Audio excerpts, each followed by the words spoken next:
뉴스 시작합니다. 저는 동정민입니다.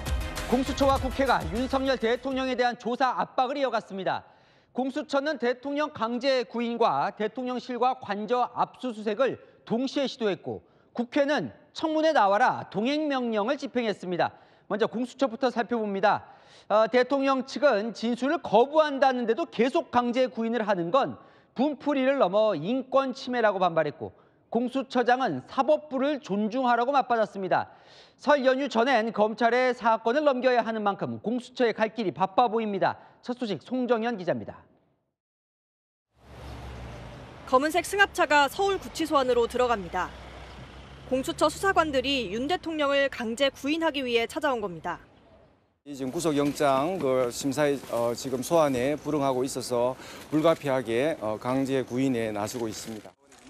그제와 어제에 이어 오늘이 세 번째 시도인데 윤 대통령 측이 거부하면서 공수처는 6시간 만에 빈손으로 철수했습니다.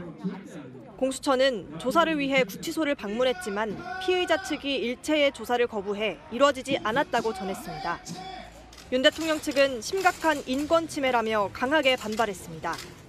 윤 대통령 변호인단은 이미 진술 거부권을 행사한 대통령을 강제 구인하려는 것은 진술을 강요하는 위법한 수사라고 주장했습니다. 공수처는 윤 대통령 조사를 반드시 하겠다는 입장이지만 현실적으로 강제할 방법은 없습니다. 앞으로 조사 과정은 방법에 대해서는 한번 생각을 해보겠지만 현재와 같은 상태로는 진행이 어렵다고 봅니다. 늦어도 오는 28일까지는 검찰로 사건을 넘겨야 하는데 대통령을 구속하고도 준비된 질문도 다 하지 못하고 사건에서 손을 뗄 가능성도 있습니다. 공수처는 강제 구인이 어려울 경우를 고려해 구치소에 별도의 조사실을 마련했습니다. 공수처 검사들이 구치소를 찾아 방문 조사하는 안도 검토하겠다는 겁니다. 윤 대통령이 공수처 조사를 받은 건 체포영장 집행일이었던 지난 15일 한 번뿐입니다. 채널A 뉴스 송정현입니다. 공수처는 용산 대통령실과 관저 압수수색도 나섰지만 불발됐습니다. 자, 경호처는 관저에 머물고 있는 영부인도 경호 대상이라며 수색을 불허했습니다. 최재원 기자입니다. 서울 용산구 대통령실 앞 공수처 차량이 한 대 서 있습니다.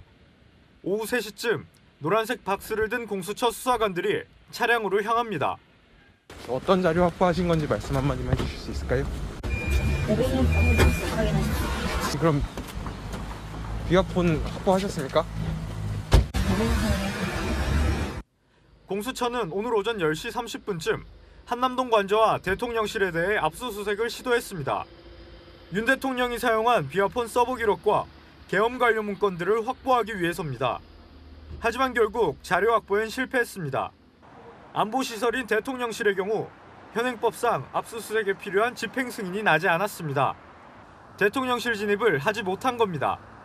관저의 경우 공수처가 국회 국정조사특위 청문회 일정을 감안해 오후 4시 50분쯤 집행을 중단했습니다. 현재 윤석열 대통령은 구속 상태지만 경호처는 영부인인 김건희 여사가 경호 대상이기 때문에 집행에 협조하기 어렵다는 입장입니다. 저희 경호 대상자는 대통령님뿐만 아니라 영부인님도 경호 대상자입니다. 제가 돌아가서 관련 법률 검토하고 판단하겠습니다. 12월 3일 비상계엄 수사가 시작된 이후 경호처는 그동안 4차례에 걸쳐 경찰의 대통령실과 관저 압수수색을 막았습니다.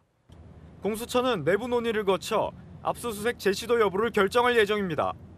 채널A 뉴스 최재현입니다.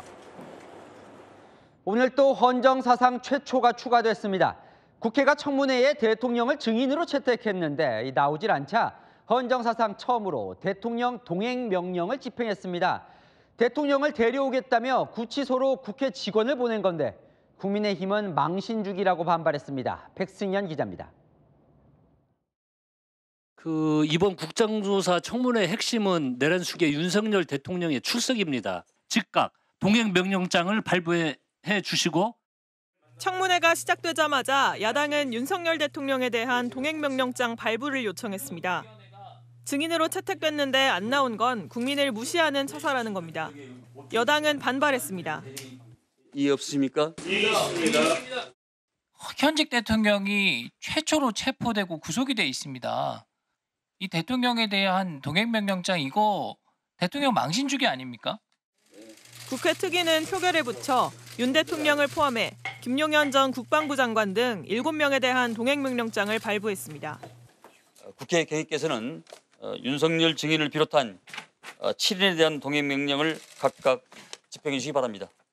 국회 사무처 직원은 곧장 서울구치소로 이동해 동행명령장을 집행했지만 윤 대통령 측이 불출석 의사를 밝히면서 불발됐습니다. 민주당은 서울구치소로 직접 찾아가는 감방 청문회도 검토하겠다는 입장입니다. 채널A 뉴스 백승현입니다. 공수처가 대통령의 가족 접견을 불허하자 어제 국무회의에서 갑론을박이 벌어졌던 것으로 취재됐습니다.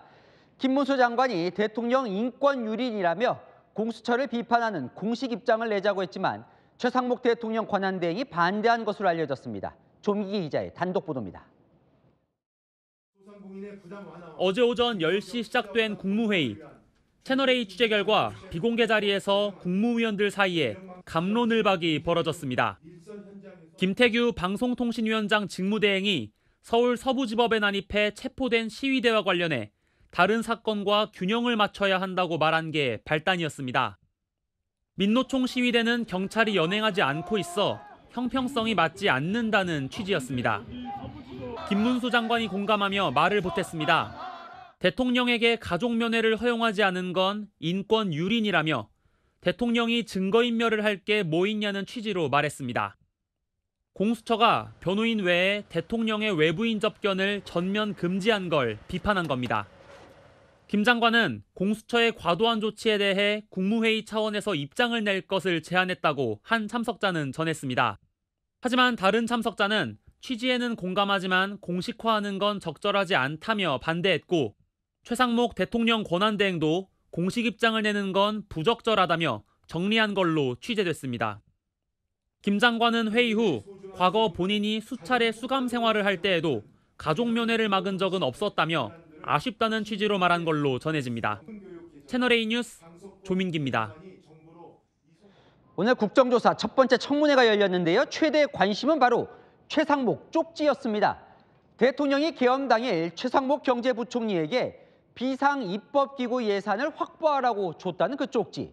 국회 탄핵소추단은 이게 바로 국회 해산을 염두에 둔 내란의 핵심 증거라고 주장했는데요.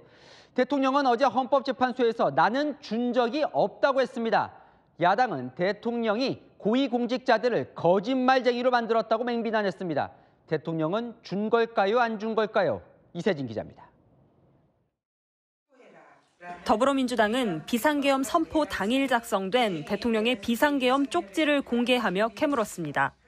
국회 예산을 완전히 없애라, 비상입법기구 예산을 확보해라 라는 위헌 위법한 내란 사태의 핵심 증거입니다. 계엄 당일 대통령이 최상목 경제부총리에게 준 쪽지인데 국회를 해산하고 비상입법기구를 세우는 예산 편성을 지시했다는 겁니다. 전날 헌법재판소에서 이를 부인한 대통령이 거짓말을 한다고 몰아세웠습니다. 저는 이걸 준 적도 없고 나중에 이런 계엄을 해제한 후에 한참 있다가 언론에 이런 메모가 나왔다는 것을 기사에서 봤습니다. 누가 거짓말을 하는 것입니까? 윤석열 직무정지된 대통령이 거짓말하는 겁니까? 아니면 대통령 권한대행이 거짓말하는 겁니까? 조태열 외교부 장관은 계엄 당일 외교부가 할 일이 적힌 대통령 쪽지를 받았지만 최상목 쪽지는 모른다고 했습니다. 본인이 대통령으로부터 직접 쪽지를 받은 것은 맞다. 맞습니다. 야당은 대통령이 참모들을 거짓말쟁이로 만들었다고 비난했습니다. 지금 윤석열 씨는 자기와 함께 일했던 국무위원, 군사령관들, 그리고 경찰청장, 서울청장 모두 다 그분들이 거짓말을 하고 있다는 겁니다. 그리고 여기 나왔듯이 자기가 살려고. 채널A 뉴스 이세진입니다. 자, 답은 최상목 대통령 권한대행이 알고 있겠죠. 최 대행 측은 분명히 쪽지는 받았다고 말합니다. 그러니 원본을 수사기관에 제출한 것 아니냐고요. 누구에게 받았다는 걸까요? 안건우 기자입니다. 국회 해산을 전제로 비상입법기구를 운영할 자금을 확보하라는 이른바 비상계엄 쪽지에 대해 최상목 대통령 권한대행 측은 받았다는 입장을 고수했습니다. 최 대행 측은 채널A에 비상계엄 쪽지를 받았으니 수사기관에 제출한 것 아니겠냐며 쪽지를 받았다는 최 대행의 설명이 바뀌진 않는다고 말했습니다. 앞서 지난달 13일 최 대행은 국회 긴급 현안 질의에서 비상계엄 쪽지를 받았다고 인정했습니다. 제 이름을 저를 보시더니 저 참고 자료 이거 참고하라고 하면서 하니까 옆에 누군가가 저한테 자료를 하나 줬습니다. 그러면서 해당 쪽지를 주머니에 넣어뒀다가 나중에 인지해 기재부 직원에게 맡겨놨다는 것이 최 대행의 설명입니다. 계엄 관련된 예비비 관련 재정 자금 확보 이런 정도로 제가 기억을 하고 있습니다. 최상목 대행은 지난달 경찰 국가수사본부 조사 당시 쪽지 원본을 제출했다며 사본은 갖고 있지 않다고 밝혔습니다. 채널A 뉴스 안건우입니다. 대통령이 계엄 당시 정치인 체포 지시를 했느냐? 오늘 청문회의 또 다른 핵심 쟁점이었습니다. 대통령 측은 정치인 체포 지시 내린 적 없다고 부인했죠. 하지만 홍장원 전 국정원 1차장 싹 다 잡아들이라는 대통령의 지시가 있었다고 오늘 또 주장했고 조태용 국정원장과 설전을 벌이기도 했습니다. 남영주 기자입니다. 홍장원 전 국가정보원 1차장은 계엄 선포 당일 대통령의 전화를 직접 받았다고 주장했습니다. 이번에 다 잡아들여서 싹 다 정리해라라고 말씀하셨습니다. 근데 그때 목적어가 없었습니다. 이후 여인영 당시 국군 방첩사령관으로부터 정치인 체포 지시라는 이야기를 듣고 이행하지 않았다는 겁니다. 저 대통령 좋아했습니다. 시키는 거 다 하고 싶었습니다. 근데 그 명단을 보니까 그거는 안 되겠더라고요. 체포 명단 리스트를 제가 부를 테니까 확인 한번 해보십시오. 네. 우선 체포조, 체포 대상, 우원식, 이재명, 한동훈. 대부분 일치하는데 체포 지시를 내린 적 없다는 대통령 측과 배치되는 증언입니다. 한동훈 여당 대표를 체포하라든지 우원식 국회의장을 체포하라고 지시한 바가 전혀 없습니다. 홍 전 차장은 대통령의 정치인 체포 지시를 즉시 보고했다고 했지만 조태용 국정원장은 부인했습니다. 원장님 저한테 보고했느냐, 저한테 보고하지 않았다는 말씀을 제 명예를 걸고 다시 한번. 제가 원장님께 여쭤보고 싶은 내용 중에 하나입니다. 저도 사실은 그냥 길 가다가 급발진 차에 치이거나 지나가다 떨어지는 돌에 맞은 것 같습니다. 왜 저한테 전화하셨죠? 홍 전 차장은 정치인 체포는 평양에서나 일어나는 일이라며 대통령을 비판했습니다. 채널A 뉴스 남영주입니다. 이상민 전 행정안전부 장관은 청문회에 출석은 했지만 증인 선서를 거부했습니다. 무슨 질문을 받아도 증언하지 않겠다는 답변만 했습니다. 홍란 기자입니다. 한덕수 국무총리가 증인 선서문을 낭독하는 동안 이상민 전 행정안전부 장관만 홀로 일어나지 않고 앉아 있습니다. 증인 선서를 거부한 데 이어 의원 질의에도 대부분 증언 거부로 일관했습니다. 국회 계엄 해제 직후에 계엄이 지속되던 2시간 동안 어디 가서 뭐 하셨습니까? 증언하지 않겠습니다. 12월 3일 23시 37분 소방청장에게 전화로 언론사 단전 단수 조치 지시한 바 있죠? 증언하지 않겠습니다. 선관위 단전 단수를 사전에 계획했는지, 윤석열 대통령이 조지호 경찰청장에게 국회의원 체포를 압박할 때 무엇을 했는지, 이어지는 질문에도 증언하지 않겠다는 말만 되풀이했습니다. 제가 증언을 거부하는 이유에 대해서 말씀을 드릴 수 있도록 해주십시오. 여야 위원들 간 설전도 벌어졌습니다. 정당한 이유 없이 거부하면 이 또한 3년 이하의 징역과 3천만 원 이하의 벌금을 받는 것도 사실입니다. 진술 거부권이라고 하는 것은 헌법상 모든 국민에게 보장된 헌법상의 권리입니다. 발언권을 얻은 이 전 장관은 수많은 사람이 자기 입장에서 경험한 사실을 쏟아낼 경우 국민들은 더 큰 혼란을 겪을 것이라고 말했습니다. 그러면서 수사와 재판을 통해 도출된 사실을 국민에게 알리는 것이 가장 바람직하다고 밝혔습니다. 채널A 뉴스 홍란입니다. 아는 기자 법조팀 공태현 기자 나와 있습니다. 최상목 쪽지, 이게 아주 중요해 보이는데요. 이게 뭘까요, 정확히? 네, 쪽지보단 문건이라고 하는 게 조금 더 정확할 것 같습니다. 쪽지하면 누군가가 작은 종이에 자필 메모를 한 걸 떠올리기 쉬운데요. 최상목 쪽지는 A4 용지에 기재부 장관이라는 제목으로 글자가 타이핑된 문건입니다. 12월 3일 비상계엄 선포 직후 최상목 당시 경제부총리가 가지고 있었는데요. 맨 아랫줄에 국가비상입법기구 관련 예산을 편성할 것이란 논란의 문구가 들어가 있는 겁니다. 이 쪽지가 중요하긴 한 것 같아요. 대통령 구속심사할 때 판사도 물어보고 어제 헌법재판소에서도 대통령 상대로 직접 물었거든요. 이유가 있겠죠? 네, 이 문건이 비상계엄의 목적을 입증하는 데 아주 중요한 물증이 될 수 있기 때문입니다. 헌법상 입법기구는 국회죠. 그런데 윤석열 대통령 그동안 야당이 입법 폭주를 해왔다고 주장했잖아요. 비상계엄을 하면 야당이 192석을 차지하는 국회가 아니라 정부가 만든 별도 기구에서 법을 만들 수 있는 겁니다. 결국 이 쪽지 내용이 얼마나 믿을 만한 것이냐에 따라 국회를 마비시킬 의도가 인정될 수도 있는 겁니다. 탄핵 심판은 물론 수사와 재판에서도 내란 목적이 있느냐를 따질 때 중요 쟁점이 될 수 있습니다. 과거 전두환 정권에서도 계엄 선포 후 국가보위 비상대책위원회란 흡사한 기구를 만든 전례가 있습니다. 자, 어쨌건 최상목 쪽지라는 게 있는 건 확실한 것 같은데 지금 정확한 쟁점이 뭐예요, 그래서? 네, 일단 쪽지를 받은 사람 최상목 대통령 권한대행이죠. 하지만 준 사람이 누구냐, 여기에 대해서 말이 좀 엇갈리는 겁니다. 일단 지난달 13일 최상목 권한대행은 제 이름을 부르더니 참고자료라면서 누군가가 저한테 자료를 줬다, 이렇게 얘기를 했죠. 접은 종이를 줬는데 경황이 없어서 주머니에 넣었다, 이런 말도 했습니다. 윤석열 대통령도 어제 탄핵 심판에 나왔는데요. 문영배 헌재소장 권한대행은 윤 대통령에게 비상입법기구 쪽지를 줬느냐 물었습니다. 윤 대통령은 이걸 준 적도 없고 기사 보고서야 알았다는 입장인데요. 그러면서 이걸 만들 수 있는 사람은 김용현 전 국방장관밖에 없다고 말했습니다. 김 전 장관 측은 이 쪽지에 대해 김 전 장관이 만들었다는 설명을 하고 있습니다. 검찰이 관련 수사를 했잖아요. 검찰 수사 결과는 뭐예요? 네, 김용현 전 장관의 공소장을 제가 살펴봤는데요. 대통령이 쪽지를 줬다라고 적혀 있습니다. 검찰은 대통령과 김 전 장관이 비상계엄으로 국회를 무력화시킨 후 별도의 비상입법기구를 창설하려고 했다고 봤습니다. 대통령이 최 대행에게 미리 준비한 문건을 건넸고 여기에 비상입법기구 예산 편성이 적혀 있다는 게 검찰의 판단입니다. 그러니까 검찰은 대통령이 줬다는 거고 최상목 권한대행은 누군가가 줬는데 명확히 누군가는 밝히지 않는 상황?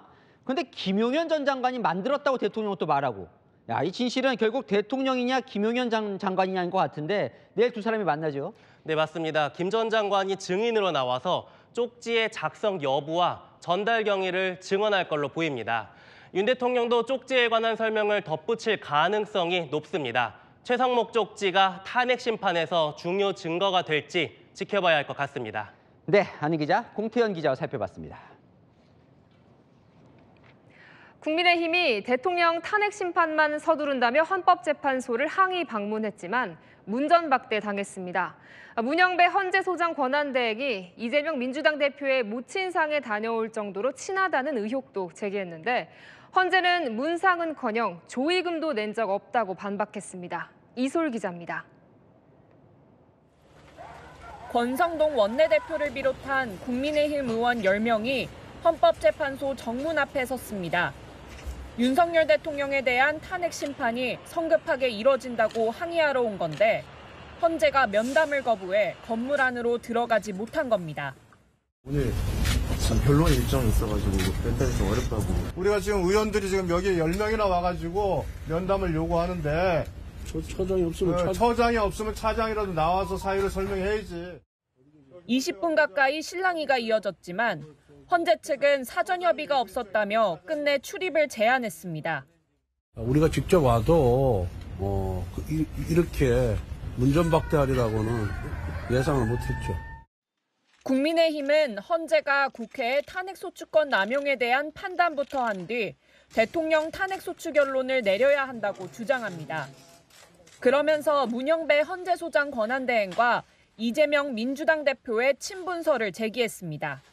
문영배 소장 대행에 편향된 그런 가치관에 저는 작용을 하고 있다. 2020년대 이재명 대표의 모친께서 돌아가셨는데 그때도 상가에 방문 다녀온 것을 자랑삼아 얘기할 정도로 굉장히 가까운 사이입니다. 헌재는 명백히 사실이 아니라면서 문 대행은 이재명 대표 모친상에 문상을 한 적이 없고 조의금을 낸 사실조차 없다고 반박했습니다. 채널A 뉴스 이소리입니다. 조기 대선이 치러지면 국민의힘과 민주당 후보가 팽팽히 맞붙을 거란 여론조사가 나왔습니다. 탄핵 국면에서도 앞서 나가지 못한 민주당, 여론조사 전반을 들여다보겠다고 했습니다. 이현재 기자입니다. 차기 대선에서 여야 후보가 접전을 벌일 거라는 여론조사 결과가 나왔습니다. 내일이 대선이라면 국민의힘 후보에게 투표하겠다는 응답이 46.1%, 민주당 후보에게 하겠다는 응답이 43.3%로 조사됐습니다. 정당 지지도에서는 국민의힘이 45.3%, 민주당이 39%로 지지율 격차가 오차 범위 밖으로 벌어졌습니다. 대선 주자 중에는 이재명 민주당 대표가 37.9%로 선두였습니다. 홍준표 대구시장 12.3%, 오세훈 서울시장 9.1%, 한동훈 전 국민의힘 대표 7.3% 순이었는데 여권 주자를 더하면 약 34%의 지지율로 이 대표를 바짝 추격하고 있습니다. 야권 주자인 우원식 국회의장은 3% 지지율을 보였습니다. 민주당은 최근 발표된 일부 여론조사에서 보수 과표집을 발견했다며 전반적인 점검이 필요하다는 입장입니다. 여론을 잘못 조작을 함으로써 사실 여론을 호도할 수도 있습니다. 제도 자체에 허점은 없는지, 그 방법에 문제는 없는지 이런 것들을 좀 분석해볼 필요가 있다라는. 국민의힘은 카톡 검열 시즌2냐고 맞받았습니다. 본인들에게 조금 여론조사가 불리하다고 여론조사의 신빙성에 지나치게 의문을 제기하고 민주당은 이런 부분은 할 생각하지 마시고 즉각 멈추시기 바랍니다. 민주당이 여론조사 검증특위를 구성한 것을 두고도 여론조사 기관에 사실상의 압력을 넣어 자신들에게 유리한 결과를 얻으려는 거라고 주장했습니다. 채널A 뉴스 이현재입니다. 탄핵 정국에서 숨죽이던 비명계, 개헌을 고리로 뭉치고 있습니다. 김경수 전 지사와 이낙연 전 총리, 우원식 국회의장 등이 개헌을 앞세워 움직이기 시작했고 김동연 지사와 김부겸 전 총리는 대선 출마를 암시하는 발언도 내놨습니다. 정현주 기자입니다. 내일 비명계를 주축으로 한 싱크탱크 창립 기념 행사에 정세균 전 국무총리, 김경수 전 경남지사, 이철희 전 청와대 정무수석 등 친노 친문 인사들이 대거 모입니다. 문재인 전 대통령도 축사를 보낼 예정입니다. 이 싱크탱크는 제왕적 대통령제 폐해를 줄이자며 개헌을 앞세워 만들었습니다. 우원식 국회의장은 다음 달 발족을 목표로 개헌특위를 준비 중입니다. 저는 원래 개헌을 해야 된다고 생각한 개헌론자입니다. 대통령 권력을 분산시켜서 국회의 권한을 강화시키는 일, 꼭 필요한 일이라고 생각합니다. 이낙연 전 국무총리는 설 연휴 이후 광주에서 열리는 개헌 토론회에 참석합니다. 비명계 전직 의원은 개헌은 정치권의 오랜 과제인 동시에 이재명 대표를 흔들 유일한 카드라고 말했습니다. 이 대표 측은 개헌 논의가 조기 대선이나 탄핵 이슈를 가릴 수 있다며 소극적입니다. 스위스 다보스 포럼에 참석 중인 김동연 경기지사는 대선 출마를 묻는 질문에 다음 대선에서는 정권을 교체해야 한다며 가장 적극적인 역할을 하겠다고 답했습니다. 김부겸 전 총리도 한 언론 인터뷰에서 국정 안정과 민생 회복에 총대를 매라면 매겠다고 말했습니다. 김 전 총리 측은 사실상 대선 출마로 해석해도 된다고 전했습니다. 채널A 뉴스 정현주입니다. 비명계가 움직이자 친명계도 견제에 나섰습니다. 아군을 향한 총질은 자폭행위라며 이재명 대표 외에 실체적 대안이 있냐고 되물었습니다. 박자은 기자입니다. 친명계의 반발을 촉발시킨 건 임종석 전 대통령 비서실장이었습니다. 이재명 대표 한 사람만 바라보는 민주당이라는 지적에 그럼 누가 있냐고 반박했습니다. 다른 어떤 구체적인 대안이 있겠습니까? 지금 현재는 탄핵 국면이고 내란 수괴자에 대한 그 엄정한 처벌이 돼야 되는 이 두 가지에 지금 우리가 집중을 해야 되는. 이 대표 말고 다른 대안이 없으니 여권 공세에 집중하자는 취지입니다. 전현희 최고위원도 지금은 비판이 어디로 향해야 하는지 당원이라면 누구나 알 것이라고 가세했습니다. 최민희 의원은 SNS에 지금은 민주와 민생을 위해 하나 될 시간이라고 적었습니다. 친명계 최대 조직 더민주전국혁신회의는 친문 세력을 싸잡아 비판했습니다. 윤석열을 검찰총장으로 임명하여 승승장구하게 만든 자들은 누구냐며 책임의식이 결여된 기득권의 태도에 기가 찰 지경이라고 직격했습니다. 아군을 향한 총질은 민주주의가 아니라 이기적인 자폭행위라고도 비판했습니다. 친명 관계자는 비명계가 탄핵 정국에서 지분을 차지하기 위해 이재명 지도부 흔들기에 나섰다고 분석했습니다. 채널A 뉴스 박자은입니다.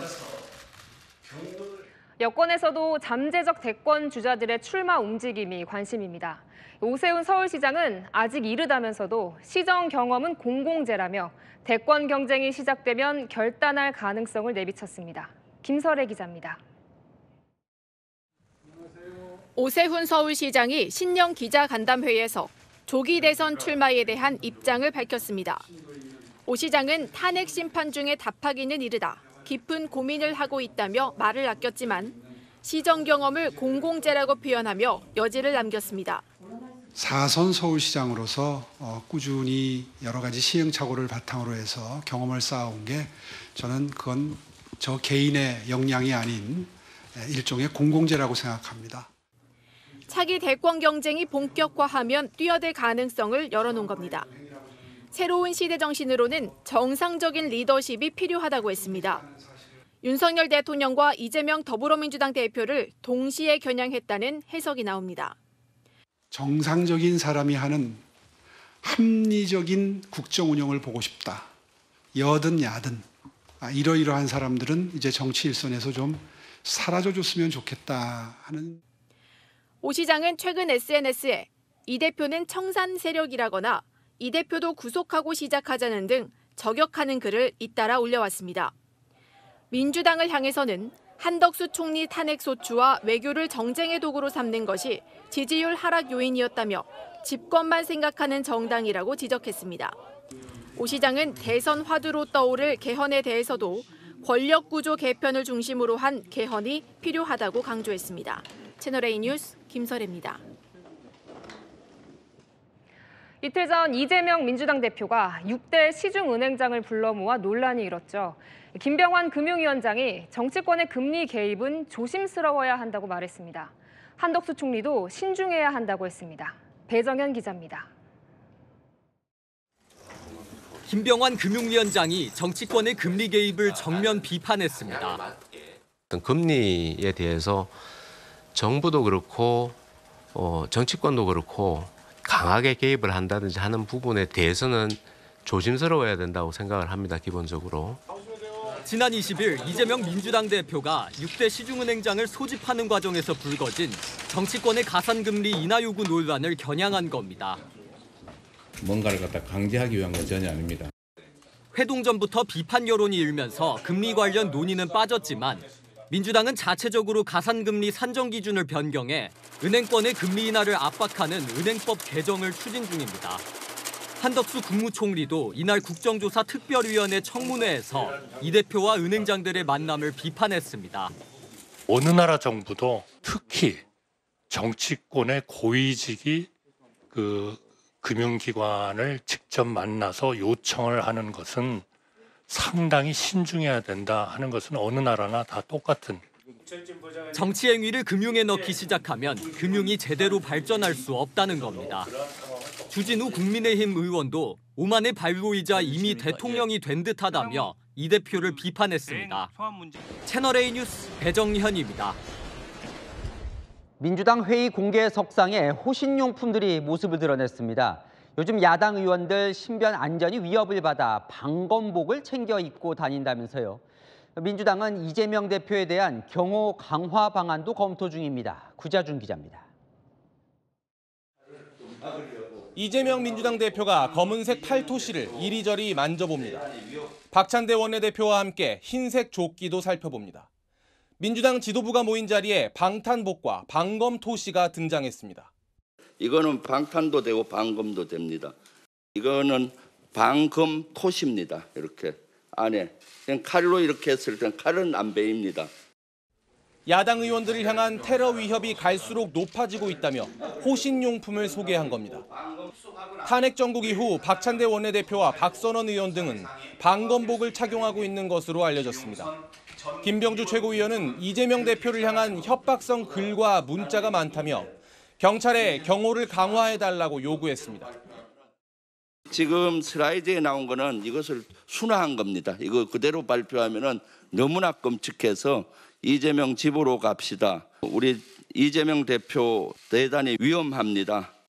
서울 서부지법 난입 사태 이후 이 대표의 신변 안전을 우려하는 당내 목소리는 더욱 커지고 있습니다. 민주당 관계자는 지난해 이 대표가 피습당한 이후 경찰이 경호를 해주고는 있지만 상시 경호는 어렵다는 답변을 받았다며 당 차원에서 사설 경호팀을 늘리는 방안을 검토 중이라고 밝혔습니다. 국민의힘은 민주당이 불특정 다수의 국민을 테러리스트로 규정하고 있다며 경찰이 이재명 대표의 경호처나 호위무사가 아니라고 지적했습니다. 채널A 뉴스 구자준입니다. 국민의힘이 요즘 내걸고 있는 이 카톡 검열 관련 현수막이 허위 사실이라면서 민주당이 지자체에 철거를 요구한 것으로 확인됐습니다. 하지만 선거관리위원회는 기각했습니다. 표현의 자유, 그 범주 안에 있다는 이유입니다. 이상원 기자의 단독 보도입니다. 국민의힘이 서울 마포구에 설치한 현수막입니다. 이재명의 민주당이 당신의 카톡도 보겠답니다라고 적혀 있습니다. 국민의힘은 카톡 검열 논란 이후 전국에 이 내용이 담긴 현수막을 내걸었는데요. 민주당은 이 현수막 철거를 지자체에 요청하라는 공문을 17개 시도당에 내려보냈습니다. 채널A가 확보한 민주당 공문입니다. 국민의힘이 악의적 목적의 허위 사실을 유포하고 있다며 관할 지자체에 철거를 요청하라는 내용이 담겨 있습니다. 일부 시도당은 해당 지역 구청에 현수막 철거를 요청했지만 선거관리위원회에서 받아들이지 않은 것으로 취재됐습니다. 선관위는 채널A에 법 위반이 아니라며 단순한 정치 구호는 표현의 자유를 보장하는 쪽으로 운용하기로 했다고 설명했습니다. 민주당 관계자도 정당의 통상적인 활동이기에 철거가 어렵다는 답변을 전달받았다고 전했습니다. 선관위는 앞서 대통령 지지율이 40%를 기록했다는 여론조사에 대해 민주당이 제기한 이의 신청도 기각한 바 있습니다. 국민의힘은 공세를 이어갔습니다. 주권자인 국민의 사적 대화마저 검열에 처벌하겠다고 협박하고 있습니다. 민주당 관계자는 가짜뉴스에 적극 대응하자는 취지였는데 카톡 검열 논란으로 프레임이 씌워져 당혹스러운 상황이라고 전했습니다. 채널A 뉴스 이상원입니다. 지난주 벌어진 서부지법 폭력 시위 가담자 56명이 무더기로 구속됐습니다. 대부분 구속영장이 발부가 됐는데요. 경찰은 지문, 머리카락도 채취해 추가 가담자를 찾고 있습니다. 장호림 기자입니다. 서울 서부지법 후문에서 경찰과 대치 중인 시위대. 시민 여러분, 물건도 던지지 마세요.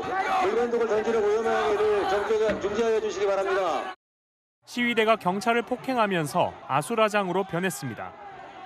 시위대는 법원 안으로 난입해 각종 집기를 깼고 특히 영장 전담판 사실을 집중 파손했습니다.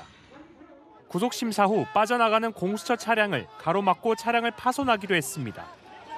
법원은 폭력 시위를 한 56명을 구속했는데 도주 우려가 있다는 이유입니다. 서부지법에 난입한 46명 중 도주와 증거인멸 우려가 없다며 기각된 2명을 제외하고 모두 구속됐습니다. 공수처 차량 통행을 방해하거나 파손한 혐의 10명, 법원 담을 넘은 혐의자 1명, 언론사 기자 폭행 피의자 1명도 구속됐습니다. 이로써 지금까지 서부지법 폭력 시위와 관련해 구속영장이 청구된 63명 중 58명이 구속됐습니다. 경찰은 당초 법원 담장을 넘은 22명을 현행범으로 붙잡았지만 주동자 1명을 제외하곤 모두 석방했습니다. 경찰 측은 단순 월담 수준이라 구속수사까지는 불필요하다고 판단했다고 밝혔습니다. 경찰은 현장 영상뿐만 아니라 지문과 머리카락, DNA 등을 통해 가담자들을 더 찾아내고 있어 수사 대상은 늘어날 전망입니다. 채널A 뉴스 장호림입니다. 취임 이튿날을 맞은 트럼프 미국 대통령, 미국 우선주의에 속도를 내고 있습니다. 멕시코와 캐나다에 이어 다음 달부터는 중국에 10%의 관세를 추가로 부과하겠다는 계획을 내놨습니다. 트럼프의 관세 전쟁이 시작됐습니다. 뉴욕에서 조아라 특파원입니다. 도널드 트럼프 미국 대통령이 백악관에서 기자회견을 열고 다음 달 1일을 목표로 미국에 수입되는 모든 중국 제품에 10%의 추가 관세를 부과하겠다고 밝혔습니다. We're talking about a tariff of 10% on China based on the fact that they're sending fentanyl to Mexico and Canada. 현재 미국은 중국 제품에 15에서 25%의 관세를 부과하는데 취임하자마자 10% 더 올리며 대중국 압박에 나선 겁니다. 다만 미 CNN은 아직 구체적 요구 사항까지 밝힌 것은 아니다라며 즉흥적인 발표로 영향력을 행사할 수 있다고 분석했습니다. 이에 대해 중국 정부는 오늘 중국은 항상 국가 이익을 확고히 수호하고 있다며 미국과 협상할 뜻을 밝혔습니다. 앞서 시진핑 중국 국가주석은 어제 블라디미르 푸틴 러시아 대통령과 화상회담을 갖고 트럼프 시대 양국 밀착을 강조했습니다. 新的一年，我愿同总统先生一道，继续引领中俄关系登高望远，以中俄关系的稳定性和坚韧性应对外部环境的不确定性。 멕시코와 캐나다에도 관세 25%를 부과하겠다고 강조한 트럼프는 유럽 연합도 정조준했습니다. The European Union is very, very bad to us. So they're going to be in for tariffs. 트럼프는 해외 자국 기업이나 미국인이 차별적인 역외 세금을 받는지도 조사하라고 지시하는 등 트럼프발 관세 폭풍 압박이 점차 확대될 것이라는 우려가 커지고 있습니다. 뉴욕에서 채널A 뉴스 조아라입니다. 트럼프 대통령 공언했듯 불법 체류자에 대한 단속도 시작했습니다. 학교와 교회 등 장소를 가리지 않고 체포하겠다는 강경한 단속 의지를 보였습니다. 서주희 기자입니다. 미국과 멕시코 국경지대에 있는 리오그란데강. 굴착기가 대형 부표들을 들어옮깁니다. 미 텍사스 주지사가 불법 이민자들의 침입을 막기 위해 설치한 겁니다. 불법 이민자가 미국의 피를 오염시킨다며 추방 의지를 보여온 도널드 트럼프 대통령이 취임 다음 날부터 실행에 착수한 겁니다. 트럼프 정부는 전과 유무를 가리지 않고 교회, 학교 등 민감한 곳에서도 불법 이민자들을 잡아들이겠다며 강한 의지를 드러냈습니다. ICE will not turn a blind eye to that. They're going to enforce the laws enacted by Congress and signed by a president. And they're going to do that without apology. 하지만 반발도 적지 않습니다. 뉴욕, 라스베이거스 등 미국 전역에선 이민자 추방을 반대하는 시민들이 모여 동시다발적으로 집회를 열었습니다.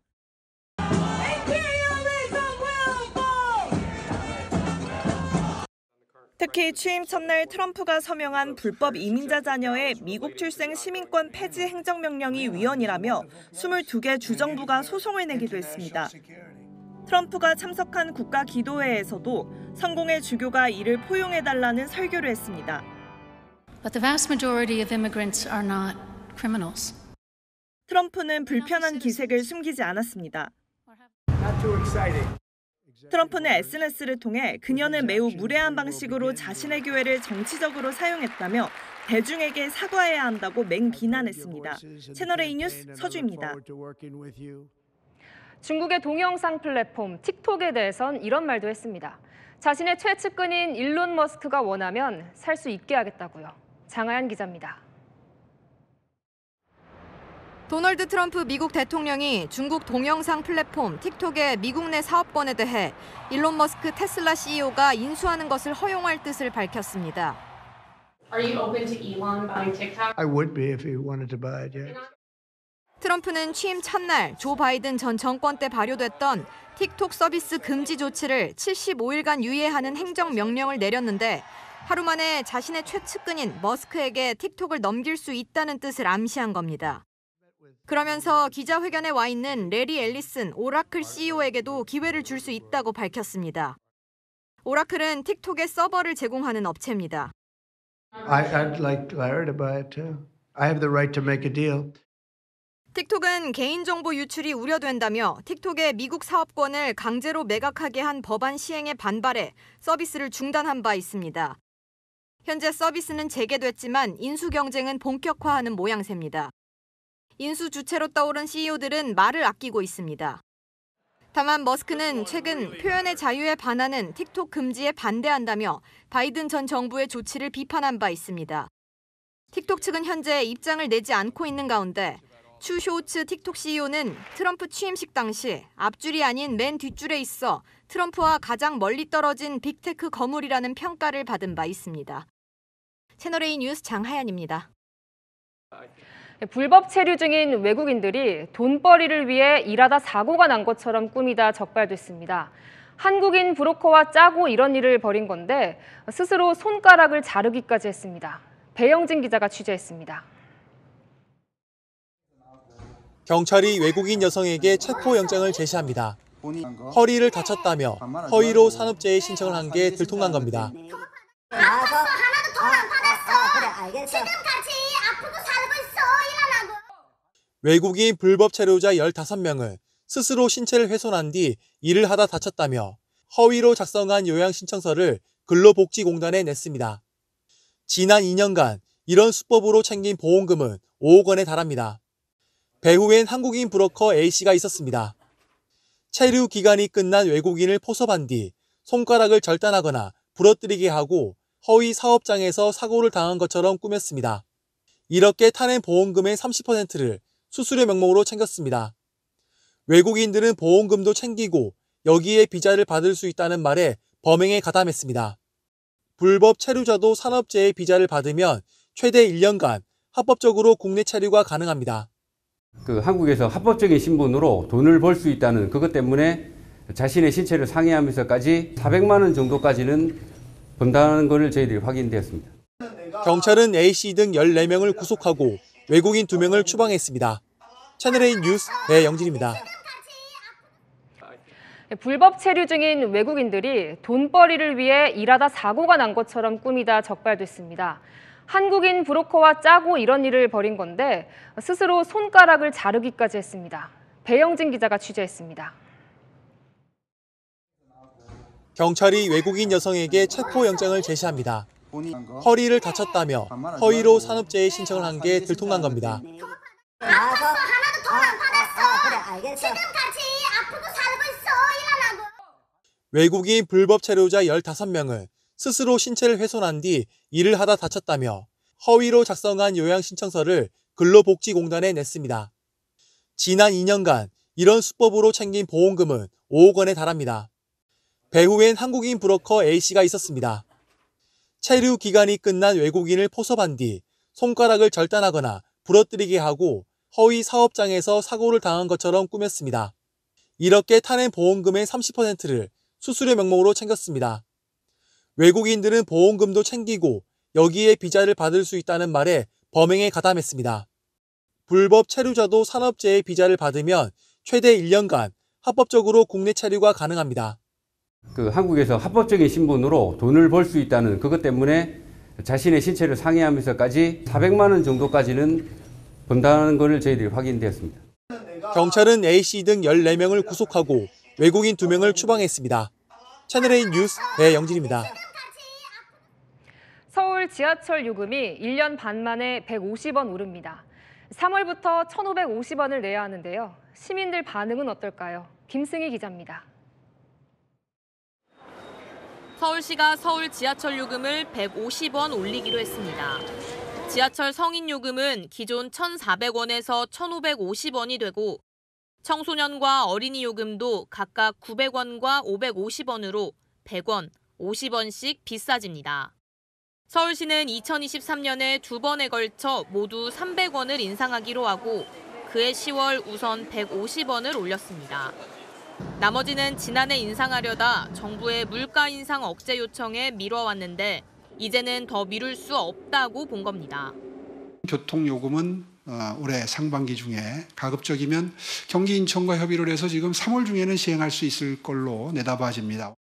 운영 적자 해소를 위한 불가피한 조치라는 게 서울시의 입장이지만 10%가 넘는 인상폭에 시민들에겐 반갑지 않은 소식입니다.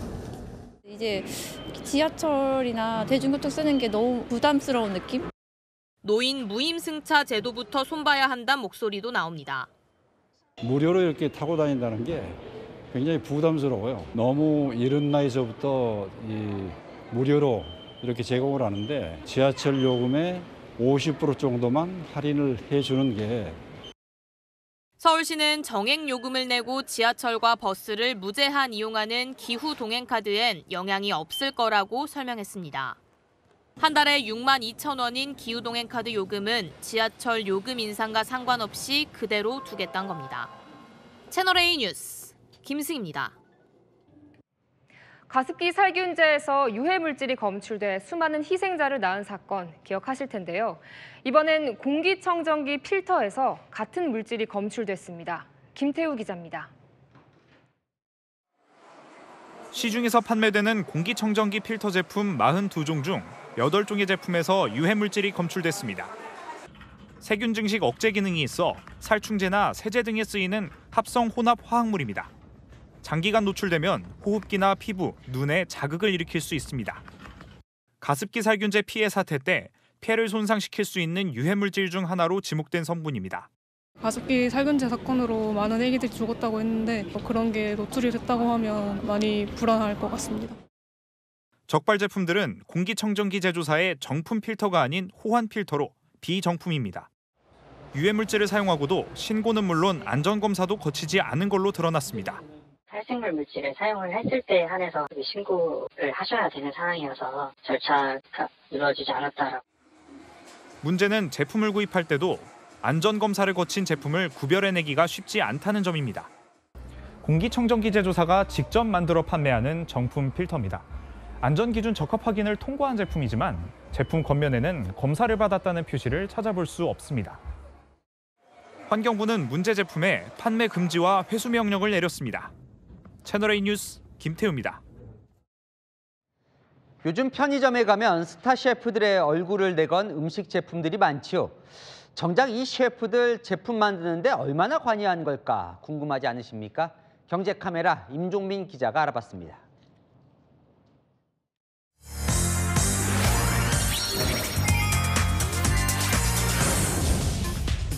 편의점 매대 세 줄을 채울 만큼 가득히 늘어선 유명 셰프들의 제품들. 한 방송에 출연해 만든 음식이 화제가 되자 패스트푸드점과 대형마트에도 관련 제품이 들어섰습니다. Signature recipe of mine, but we take bacon and we chop it up and we turn it into a jam. So that's will go in the burger. 셰프들은 제품을 출시하면 우선 지적재산권에 해당하는 계약금을 받게 됩니다. 또 판매량에 따른 로열티 계약도 맺는 것으로 알려졌습니다. 소비자들이 이들 제품을 찾는 건 높아진 셰프들의 이름값 때문입니다. 요즘에는 예약이 좀 빡쳐있다 보니까 평소에 이제 보면 가고 싶잖아요, 그 식당을. 근데 갈 수가 없으니까 이렇게라도. 치열한 예약 경쟁에 식당 대신 협업 제품으로 눈길을 돌리고 있는 겁니다. 셰프들의 얼굴이 담긴 이 제품들의 레시피 아이디어가 어떤 과정을 거쳐 반영된 건지 제가 체험해 보겠습니다. 그래서 이거 쫄깃한 식감이 있어가지고 이모카제님이 이걸 꼭 넣어달라고 했어요.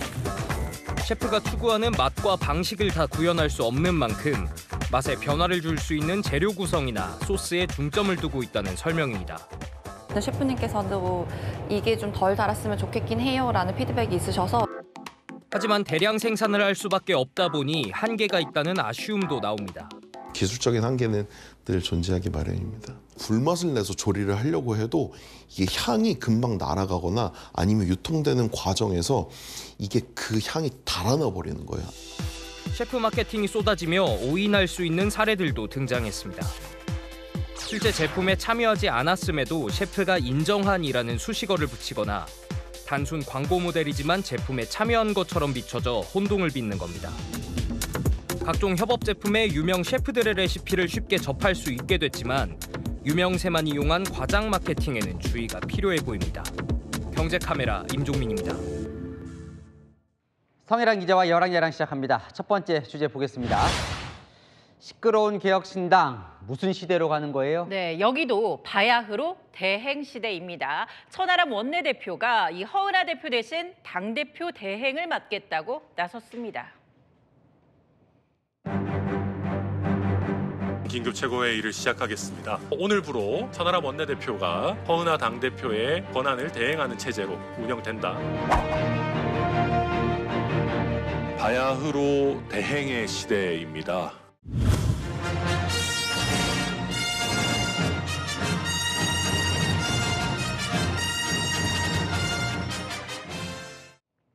정말 많네요. 네. 근데 친이준석계는 허은하 대표 지금 직무를 정지한다고 의결을 한 거예요. 네. 허 대표는 인정을 안 하던데요. 네, 맞습니다. 그래서 국회 안에서 이 웃지 못할 일도 벌어졌는데요. 같은 시각 동시에 두 곳에서 개혁신당 최고위원회의가 열린 겁니다.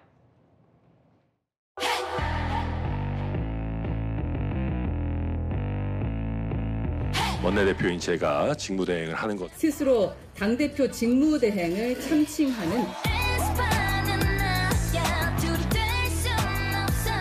본인의 권한을 주장하면서 법률적 상식조차 무시한 억지 논란에 개혁신당 이런 상황에 정당이 빠져 되어서는 있을 안 여유가 됩니다. 없습니다. 야, 정말 한 지붕 두 가족인데 누가 진짜 당대표인 거예요, 지금? 네, 이준석계 지도부의 주장은요. 이 모레부터 이틀간 허은하 대표의 파면을 위한 당원 소환 투표를 진행한다는 건데요. 허은하 대표는 원천 무효라면서 가처분 신청을 예고한 상태입니다. 거대 양당에 맞서겠다면서 출범한 개혁신당. 극한 당권 싸움으로 개혁이란 이름이 무색해지고 있습니다. 네, 다음 주제 보겠습니다. 이재명 대표 쥐잡는 고양이입니까? 네, 최근 민주당이 내건 슬로건이 이 윤석열 정부의 대표 슬로건과 비슷하다는 비판이 나오자 이재명 대표가 정면 돌파에 나섰습니다. 고양이 색깔이 뭐든 쥐만 잘 잡으면 된다면서요.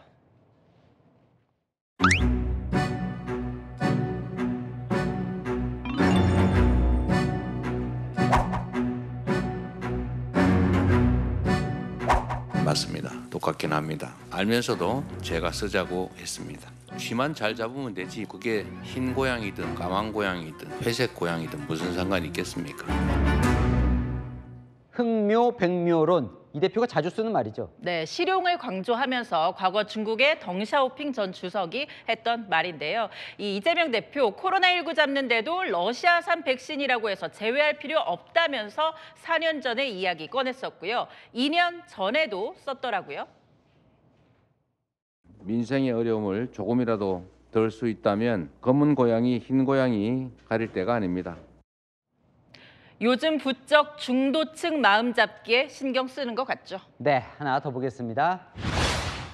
오동훈 공수처장 요즘 바빠요. 3단 표정 변화는 뭘까요? 네, 요즘만큼 과천 공수처의 취재진이 붐비는 때가 없었는데요. 오동훈 공수처장의 출근길도 연일 화제입니다. 부장님, 오늘은 집행 완수하시는 겁니까?